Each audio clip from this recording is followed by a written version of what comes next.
పవిత్ర జయరాం మరణించిన 5 రోజులకే ఆమెతో 6 ఏళ్లుగా సహజీవనం చేస్తున్న చందు ఆత్మహత్య చేసుకోవడం సంచలనంగా మారింది. మణికొండలోని తన నివాసంలో ఆయన సూసైడ్ చేసుకున్నాడు. పవిత్ర రమ్మంటుంది అంటూ సోషల్ మీడియాలో పోస్ట్ చేసిన చందు ఆ తర్వాత ఆత్మహత్య చేసుకున్నట్లుగా తెలుస్తుంది. పవిత్ర మరణం తర్వాత ఒక యూట్యూబ్ ఛానల్లోకి ఇచ్చిన ఇంటర్వ్యూలో తనకు బ్రెయిన్ వ్యాధి ఉందని, చనిపోతానేమోనని చందు వ్యాఖ్యానించాడు. చందుకి గతంలోనే వివాహం జరిగినట్లుగా తెలుస్తుంది. ఆ తర్వాత పవిత్రకు దగ్గరై భార్యకు దూరంగా ఉంటున్నట్లుగా ప్రచారం జరుగుతుంది. ఈరోజు పవిత్ర పుట్టినరోజు, నిన్ను మర్చిపోలేకపోతున్నా, మన జిమ్ కోచ్ కాల్ చేస్తున్నాడు, జిమ్కి వెళ్ళమని పోస్టులు పెట్టిన చందు ఆ తరువాత ఆత్మహత్య చేసుకున్నట్లుగా తెలుస్తుంది.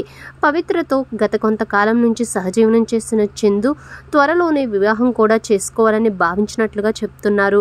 త్రినయనితో పాటు పలు సీరియల్స్లో చందు నటించాడు. రాధమ్మ పెళ్లి, కార్తీక దీపం సీరియల్స్లో నటిస్తున్న చందు ఆత్మహత్య చేసుకొని చనిపోవడంతో ఇప్పుడు ఆత్మహత్యకు గల కారణాలు పోలీసులు విచారిస్తున్నారు.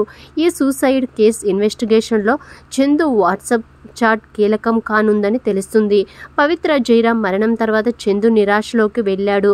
ఆమె లేని జీవితం ఊహించుకోవడం తన వల్ల కాదని సోషల్ మీడియాలో పోస్టులు చేశాడు. డిప్రెషన్ కారణంగా ఆయన ఆత్మహత్య చేసుకొని ఉండవచ్చునని పోలీసులు ప్రాథమిక విచారణలో తేలినట్లు సమాచారం. పవిత్ర జయరాం మరణం తర్వాత చందు సోషల్ మీడియాలో చేసిన పోస్టులు చూస్తే ఆయన మానసిక పరిస్థితి ఎలా ఉందనేది ఎవరికైనా ఇట్టే అర్థమవుతుంది. స్నేహితుల దగ్గర ఏమైనా చెప్పారా, ఆత్మహత్యకు ముందు ఎవరెవరికి వాట్సాప్ మెసేజ్లు చేశారు అనే కోణంలో పోలీసులు దర్యాప్తు చేస్తున్నారని సమాచారం.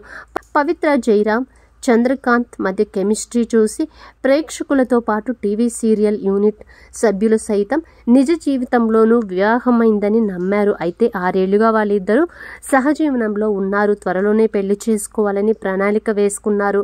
ఇంతలో ఈ విధంగా జరిగింది.